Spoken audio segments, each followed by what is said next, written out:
అలా పడి ఉన్నవాడు కదా. అయినా ఒకసారి పరిస్థితి చూసినా ఒక దర్బారు తీసుకుని అతను పరీక్షించుడు. అలాగనే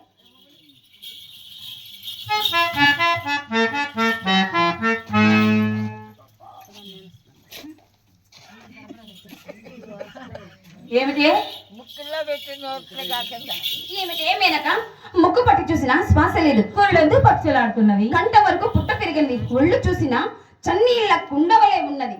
ఇన్ని లక్షణములు ఈ భూలోకములని ఎవరుకుంటున్నవి? ఇంకెవరుకుంటున్నాయి? భూలోకములో మరణించిన వారికి తప్ప వేరు కొరకు కాదు. నిక్కమి ఆ బ్రహ్మదేవుడు రాను లేదు, అతడుకు వరములు ఇవ్వలేదు.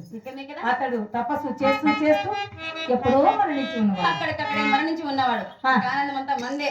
ఇప్పుడే దేవలోకానికి వెళ్ళి దేవేంద్రుడికి వెన్న వింపి కోరిన బహుమతులు మరి అమరగానము అమర నాట్యము ఆయనను